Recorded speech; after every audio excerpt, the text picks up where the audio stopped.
Hello friends, welcome to Invention Classes. आप सभी का हार्दिक अभिनंदन। मैं दीपक जोशी आज सभी को साइंस में अध्ययन करा रहा हूं।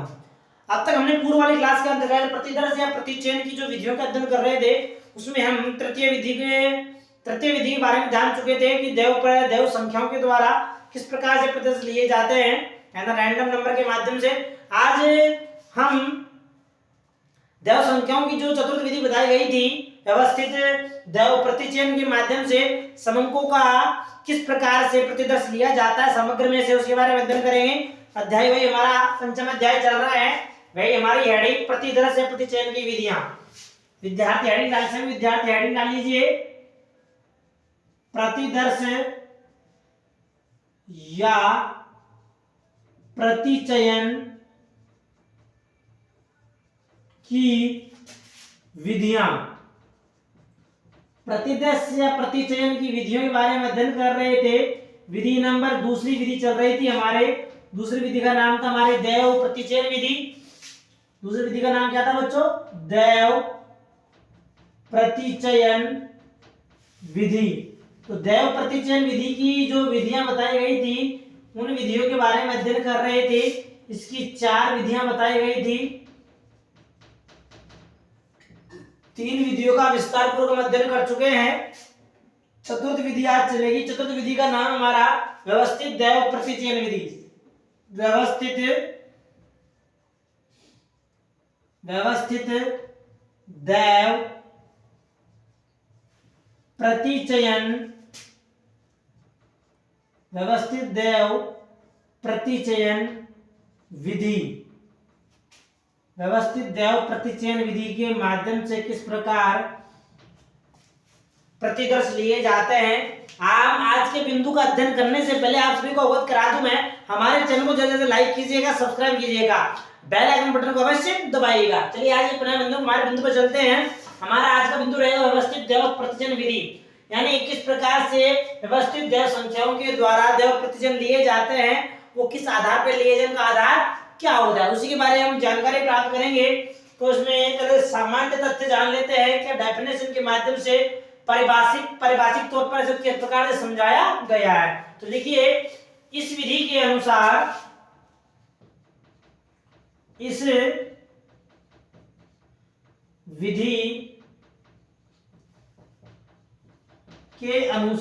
विधि से तात्पर्य क्या है बच्चों? व्यवस्थित देव प्रतिचयन विधि के अनुसार, इस विधि के अनुसार प्रतिदर्श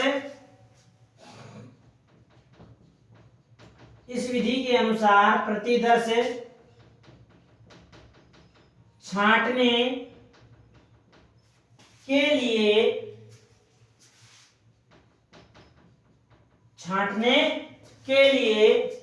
सर्वप्रथम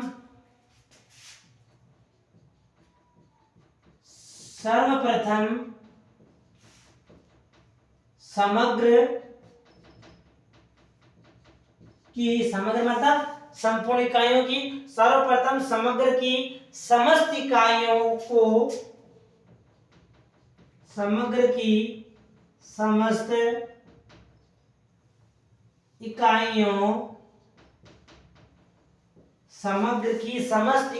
को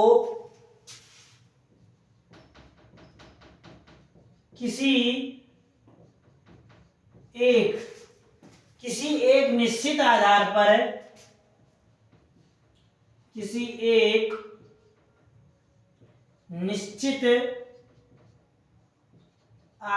पर जो निश्चित आधार होता है, निश्चित आधार पर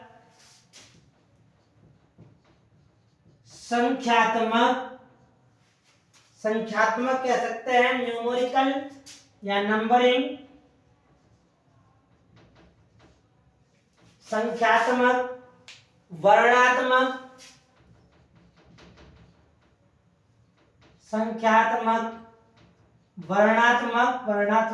तात्पर्य अल्फाबेटिकल ALPHABITICAL अल्फाबेटिकल, संख्यात्मक, वर्णात्मक, भौगोलिक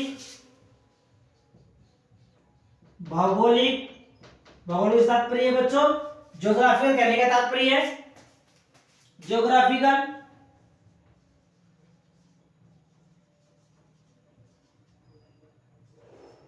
ज्योग्राफिकल आदि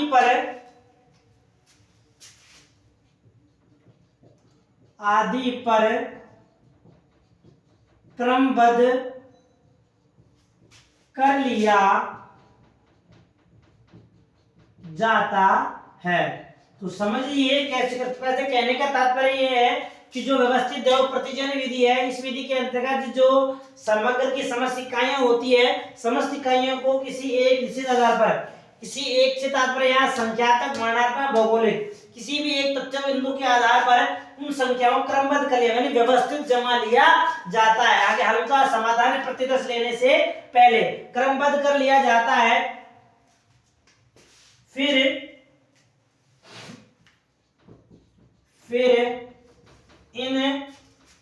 इन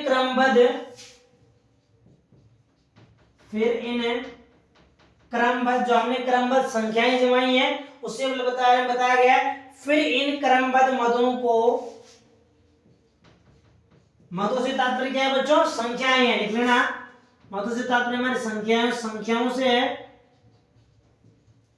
या संख्याएं कह सकते हैं, कोई मापन कह सकते हैं, जो हमारा विद्यार्थियों की संख्या दी गई, विद्यार्थी के उनको। फिर इन क्रमबद्ध मदों को निश्चित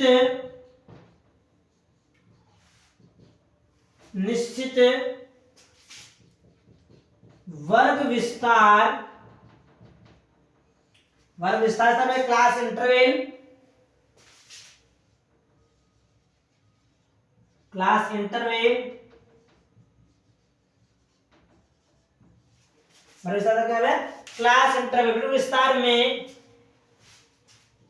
वर्ग विस्तार में विभक्त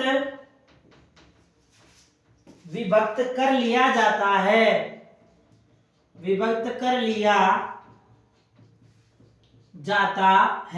यानी विभक्त से तात्पर्य बांटना, उसको वर्ग विस्तार बनाकर उन संख्याओं को सबसे पहले क्रमबद्ध किया जाएगा। क्रमबद्ध कर लेने के बाद इन मदों को या संख्याओं को निश्चित वर्ग विस्तार क्लास इंटरवल में उनको बांट दिया जाएगा। और क्लास इंटरवल में बांट लेने के बाद प्रतिदर्श लिए जाएंगे। अब जो क्लास इंटरवल कैसे क्या है वो भी देख लीजिए।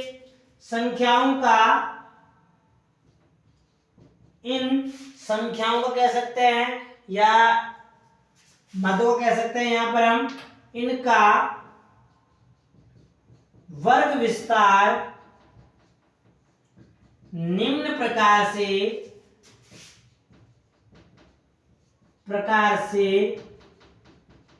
ज्ञात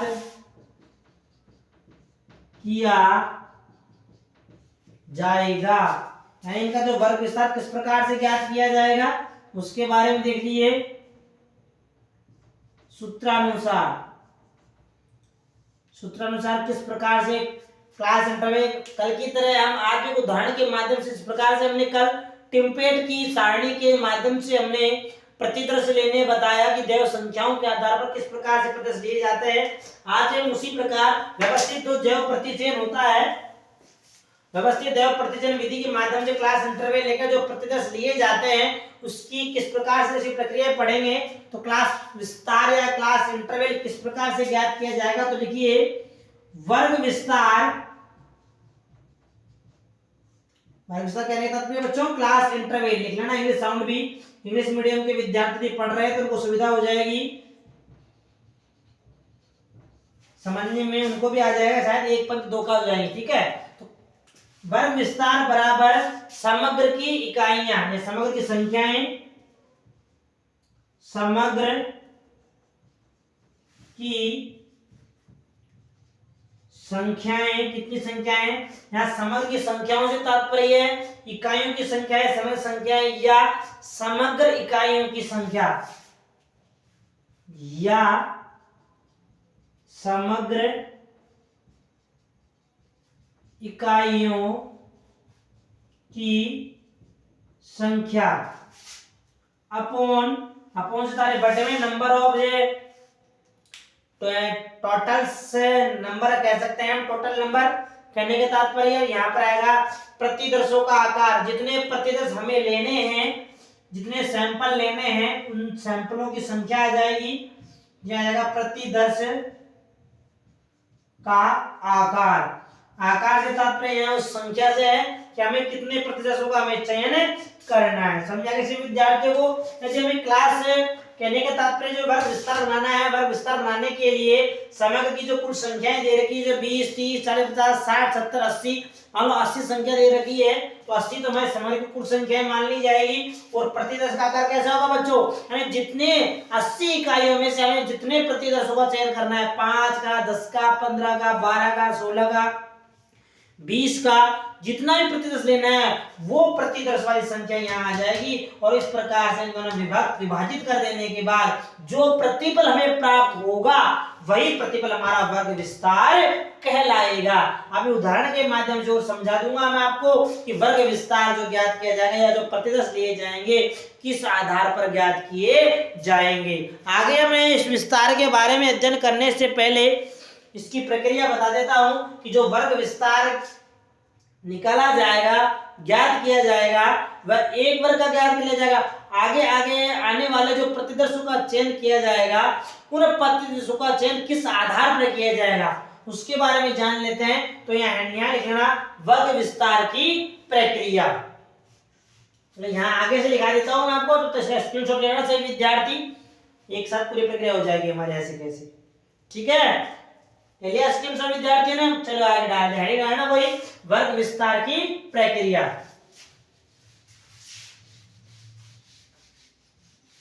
क्या तो एक साथ मैटर में जाएगा सही रहेगा, तो आधा नीचे रह जाएगा आधा ऊपर रह जाएगा, इसलिए मैं इसको ऊपर ही लिख रहा हूं। ठीक है, ताकि आपको भी कोई दिक्कत नहीं आएगी। यानी वर्ग विस्तार की प्रक्रिया, जैसे कह सकते हैं हम प्रतिदर्श जो लिया जाएगा, प्रतिदर्श जो लिया जाएगा उसका प्रक्रिया किस प्रकार होगी, यहां लिख लेते हैं हम प्रतिदर्श के लिए प्रक्रिया। ठीक है, ऐसे लिखना इसको ताकि समझ में आ जाएगा। आगे प्रतिदर्श वर्ग विस्तार के माध्यम से प्रतिदर्श किस प्रकार से ज्ञात किया जाएगा। यहां लिखना चाहो तो एक शब्द लिख सकते हो, वर्ग विस्तार द्वारा प्रतिदर्श की प्रक्रिया। ठीक है, तो लिखिए इसमें सर्वप्रथम उपयुक्त सूत्र द्वारा, सर्वप्रथम उपर्युक्त सूत्र द्वारा, उपर्युक्त से तात्पर्य ऊपर लिखा हुआ, ऊपर लिखा हुआ मेरे यहाँ पे आपकी कॉपी में ऊपर जो ये सूत्र लिखा हुआ है उस सूत्र के माध्यम से, तो सर्वप्रथम उपर्युक्त सूत्र द्वारा वर्ग विस्तार की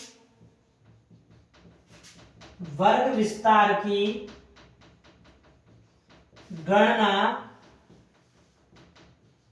की जाएगी। सर्वप्रथम क्या होगा, सर्वप्रथम वर्ग विस्तार की गणना की जाएगी, और गणना कर लेने के बाद, वर्ग विस्तार ज्ञात कर लेने के बाद गणना की जाएगी। फिर इस वर्ग विस्तार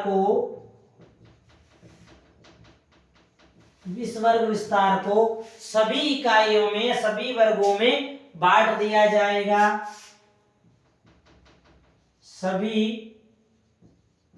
इकाइयों में बांट दिया जाएगा। इकाई तात्पर्य यहाँ पे जो भी इकाई दे रखी है 0 से 4, 10 से 20, 25 से 30, उन इकाइयों में बांट दिया जाएगा। तत्पश्चात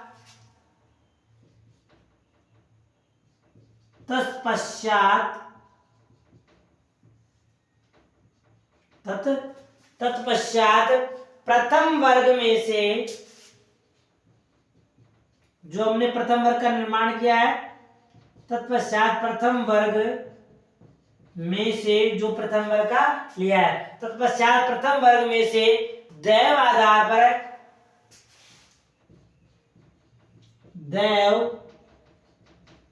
आधार पर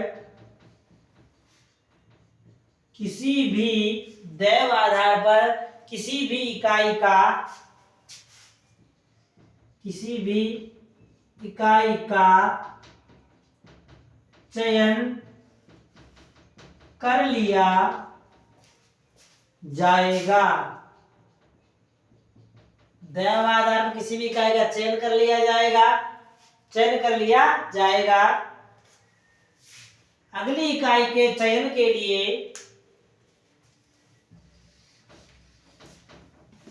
अगली इकाई के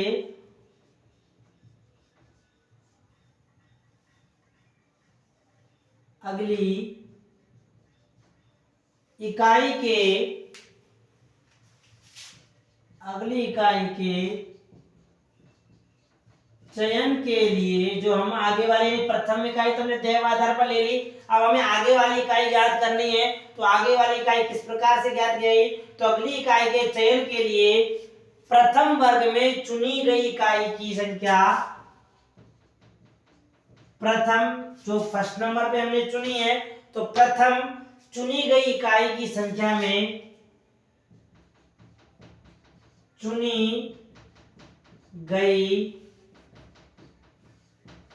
इकाई की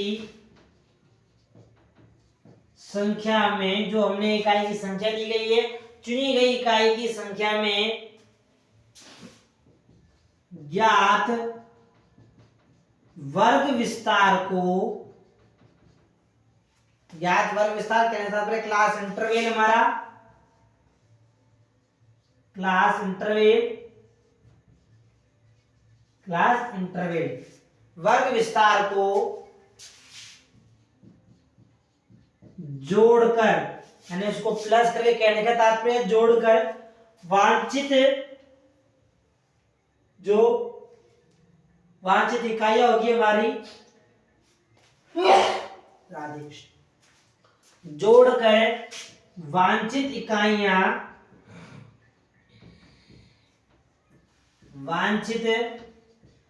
इकाइयां जो इकाइयां हम ज्ञात करना चाहते हैं, उससे तात्पर्य है, सूत्र को मैं साफ कर रहा हूं एक बार, ठीक है। वांछित इकाइयां चुन ली जाती है, इकाइयां चुन ली जाती है, यानी जो हमें इसी प्रकार आगे आने वाली इकाइयां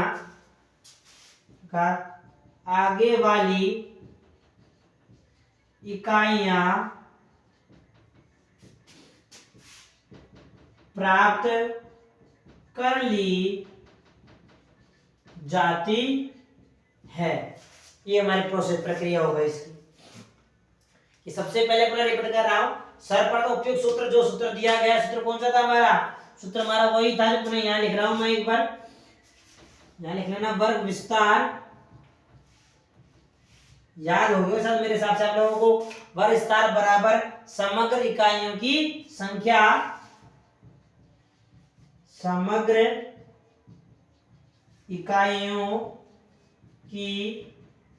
संख्या अपॉन प्रतिदर्शों का आकार, प्रतिदर्श का आकार या फिर संख्या। तो कहने का तात्पर्य यही हो गया कि सर्वप्रथम उपयुक्त सूत्र के द्वारा, यानी सूत्र के द्वारा वर्ग विस्तार की गणना की जाएगी, गणना कर ली हमने, फिर इस वर्ग विस्तार को सभी इकाइयों में बांट दिया जाएगा। तत्पश्चात प्रथम वर्ग में से दैव आधार पर जो जिस प्रथम वर्ग बनाना चाहते हैं उस वर्ग विस्तार का चयन किया जाएगा, इकाई का चयन कर लिया जाएगा, और अगली इकाई के चयन के लिए, यानी प्रथम वर्ग के इकाई के दैव संख्या का चयन कर लेने के बाद हमें आगे वाली इकाइयां ज्ञात करनी है। उसके लिए क्या करेंगे, उसके लिए हम प्रथम चुनी गई इकाई की संख्या में ज्ञात वर्ग विस्तार को जोड़कर अर्थात प्लस करके वांछित इकाइयां चुन ली जाती है, आगे वाली इकाइयां प्राप्त कर ली जाती है। इसी प्रकार आगे वाली इकाइयां भी प्राप्त कर ली जाती है। ये हमारा सूत्र हो गया। इसे निम्न प्रकार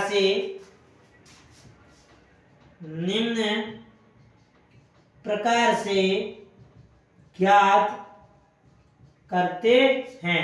आप इसे किस प्रकार से ज्ञात करेंगे, आप मैं एक उदाहरण के माध्यम से समझा देता हूं आपको किस प्रकार से वर्ग विस्तार ज्ञात किया जाएगा, उसके प्रतिदर्श लिए जाएंगे।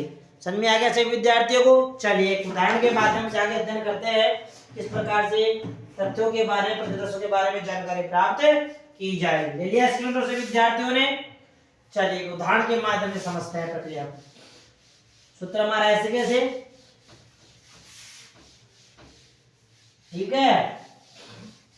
कोई समझ में नहीं आ रहा हो तो पूछ लेना कमेंट के माध्यम से, चैनल को सब्सक्राइब अवश्य कर देना, ठीक है। आपको संपूर्ण जानकारी प्राप्त हो रही है वैसे भी इस चैनल के माध्यम से। तो उदाहरण लिखते हैं, उदाहरण के बारे में जानकारी प्राप्त करते हैं, ठीक है।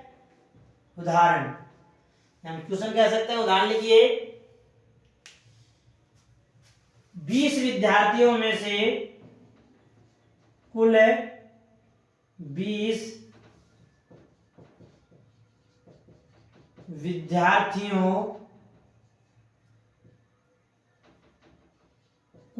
विद्यार्थियों में से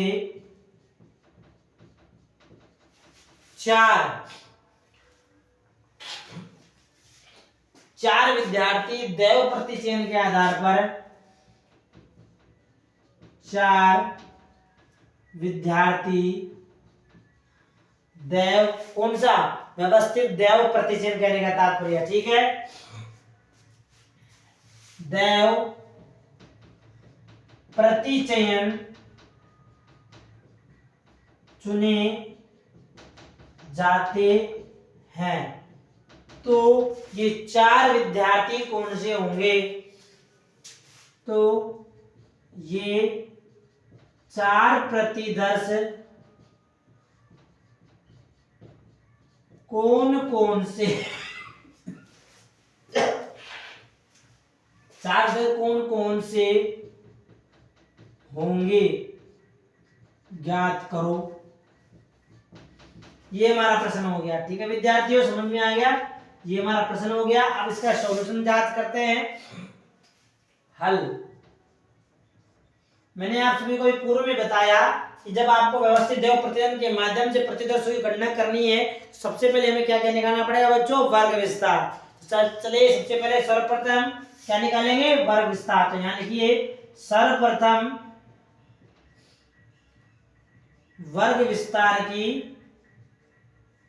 गणना। नंबर 1 पे क्या होगी बच्चों, सबसे पहले वर्ग विस्तार की गणना करनी है। और वर्ग विस्तार के यदि आप सभी विद्यार्थियों को सूत्र याद है तो बहुत अच्छी बात है, नहीं याद है तो याद अवश्य कर लेना, ठीक है।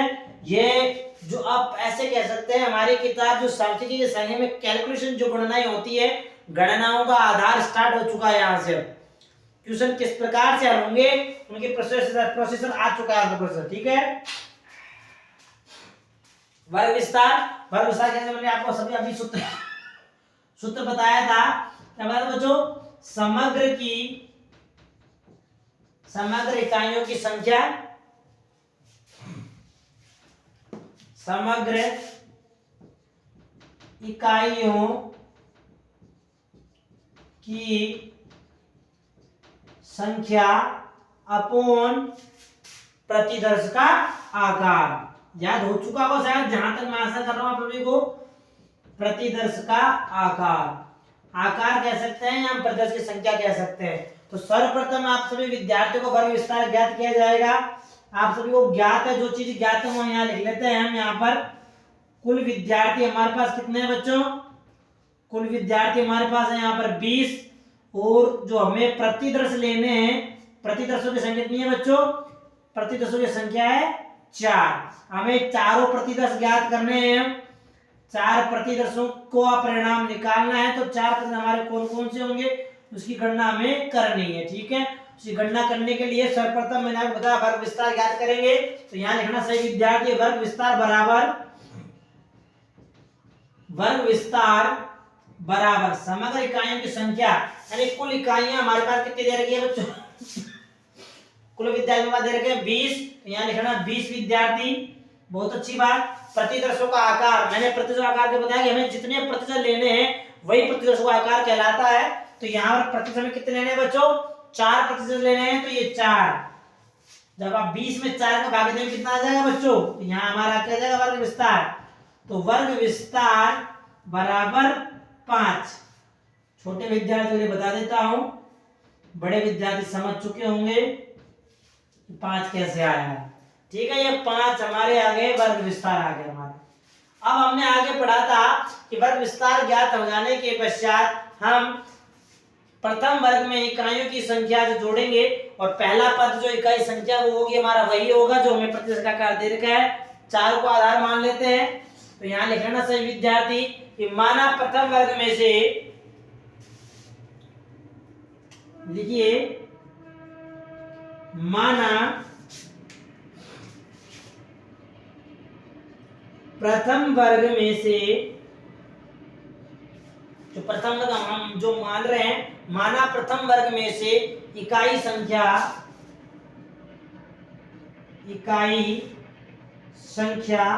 कितनी है बच्चों? 4 चुनी है।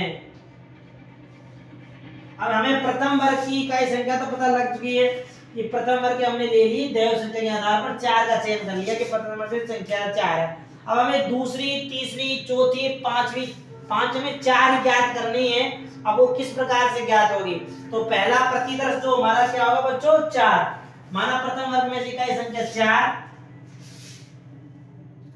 प्रथम वर्ग में से इकाई संख्या 4 क्या है हमारा? 4 प्रतिदर्श है हमारा बच्चों। अब हमें दूसरी, तीसरी, चौथी 4 इकाइयां ज्ञात करनी है। प्रथम वर्ग इकाई संख्या कोई 4, अब द्वितीय वर्ग ज्ञात करनी है। द्वितीय वर्ग का प्रतिदर्श, द्वितीय वर्ग का प्रतिदर्श इकाई संख्या। अब दूसरे वर्ग ज्ञात करनी है। मैंने आपको पूर्व में जब कैलकुलेशन में आपको लिखाया था कि जब प्रथम वर्ग की इकाई संख्या या आप दैव संख्याओं के आधार पर चयन कर लेते हैं, यदि आपको आगे आने वाले प्रतिदर्श की दैव संख्या ज्ञात करनी है, बिल्कुल सरल तरीका है, फालतू में दिमाग लगाने की आवश्यकता नहीं है, हल्का सा है। क्या करना है आपको? प्रथम वर्ग में प्रथम प्रतिदर्श संख्या प्लस प्रथम प्रतिदर्श की संख्या के अंतर्गत आपको वर्ग विस्तार को ऐड करना है बच्चों। किसको ऐड करना है? वर्ग विस्तार को। और वर्ग विस्तार को ऐड कर देंगे तो प्रथम प्रतिदर्श संख्या कितनी थी हमारी? 4 प्लस वर्ग विस्तार कितना आया बच्चों? 5, तो बराबर कितना आ गया? 9। जो ये 9 निकल कर आया है हमारा, ये हमारा हो गया दूसरा प्रतिदर्श। प्रथम हो गया 4, दूसरा हो गया 9। इसी प्रकार तीसरा याद कर लेंगे हम, तो यहां लिख देते हैं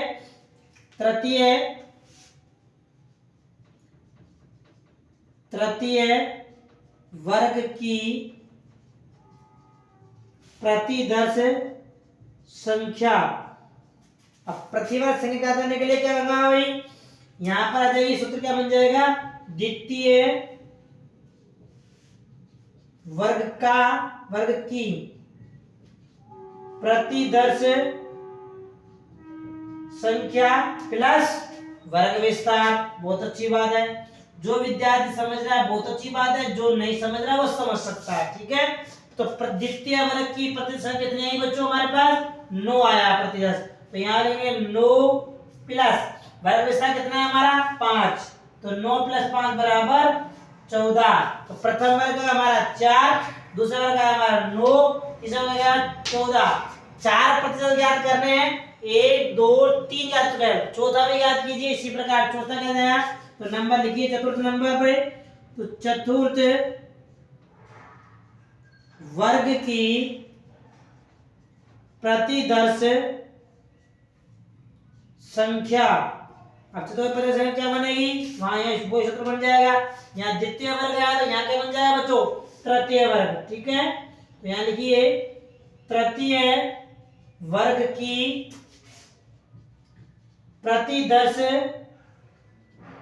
संख्या प्लस वर्ग, वही हमारा वर्ग विस्तार प्लस वर्ग विस्तार।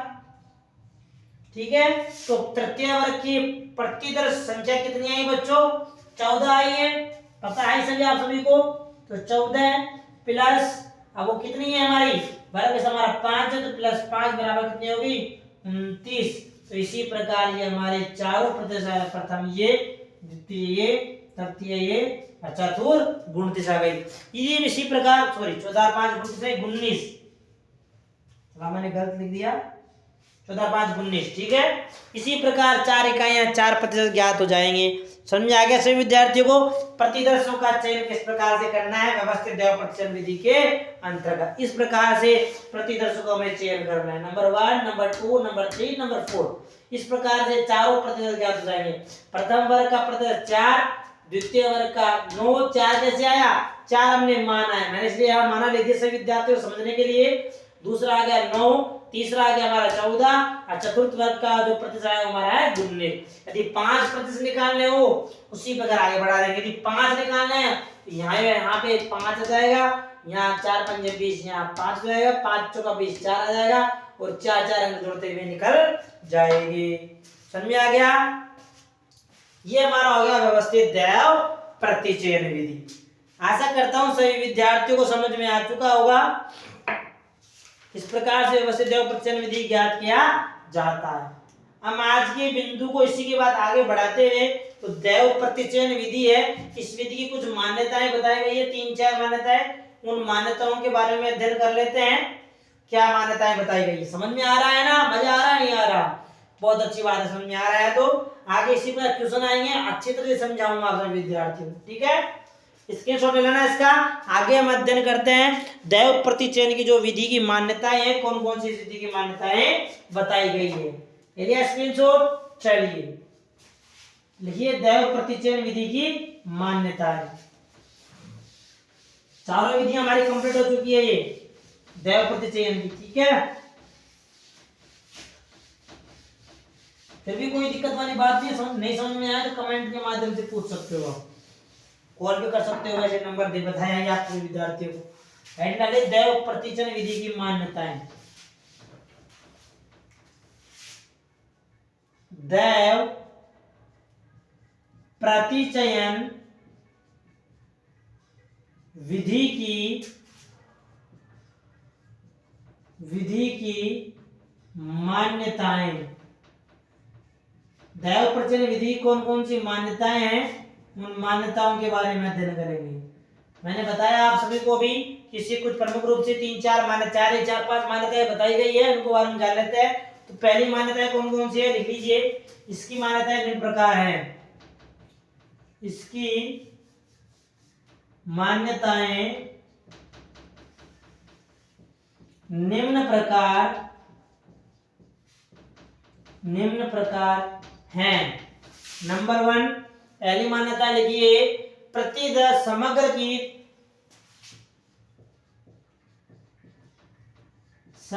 की प्रत्येक इकाई को, समग्र की प्रत्येक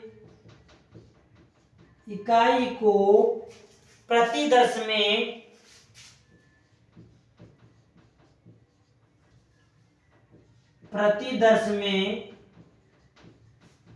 शामिल से तात्पर्य सम्मिलित होने से है, तो शामिल होने के समान अवसर प्राप्त हो, शामिल होने का समान अवसर प्राप्त हो। पहली मान्यता हो गई, समान अवसर प्राप्त होना चाहिए। मान्यता नंबर 2 लिखिए, विभिन्न इकाइयों का विभिन्न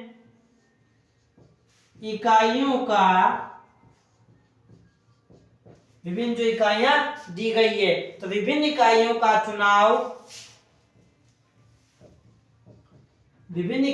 चुनाव परस्पर स्वतंत्र होना चाहिए, परस्पर स्वतंत्र हो, किसी प्रकार के दबाव में आकर उनका चुनाव नहीं करना चाहिए, स्वतंत्र से चुनाव करना चाहिए।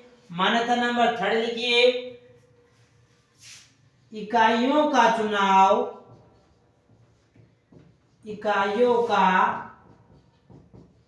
चुनाव निष्पक्षता से होना चाहिए। कैसे होना चाहिए बच्चों? निष्पक्षता, निष्पक्षता से होना चाहिए। किसी प्रकार का भेदभाव नहीं करना चाहिए। प्रतिदर्श लेते समय बिना किसी भेदभाव का चयन करना चाहिए। नंबर 4 चौथा चयन लिखिए, प्रतिदर्श चुनने के बाद, प्रतिदर्श चुनने के बाद यानी प्रतिदर्श का चयन कर लेने के बाद इसमें सम्मिलित, इसमें सम्मिलित जो इकाइयां सम्मिलित की गई है, इसमें सम्मिलित इकाइयों में परिवर्तन नहीं किया जाना चाहिए। परिवर्तन नहीं किया जाना चाहिए, नहीं किया जाना चाहिए। यानी प्रतिदर्श लेने के बाद इकाइयों में किसी प्रकार का परिवर्तन नहीं करना चाहिए। ये दैव प्रजनन विधि की 4 मान्यताएं बताई गई है। अब इस विधि के बारे में हम और जानेंगे आगे आने वाली क्लास के अंदर। इस विधि के क्या गुण है, क्या दोष है, किस प्रकार से बताई गई है, उसी के बारे में आगे आने वाली क्लास में अध्ययन करेंगे। आज तक के लिए इतना ही। चैनल को लाइक कीजिएगा, सब्सक्राइब कीजिएगा, बेल आइकन बटन को अवश्य दबाइएगा। समझ में आ गया हो तो बहुत अच्छी बात है, नहीं आया हो तो पूछने का जरूर प्रयास करना, अधूरा ज्ञान कभी प्राप्त मत करना, हमेशा पूरा ज्ञान प्राप्त करने का प्रयास करते रहना। ठीक है, इसके साथ लेना इसका शेष पढ़ते हैं हम नेक्स्ट आने वाली क्लास में। लेना स्क्रीनशॉट इसका।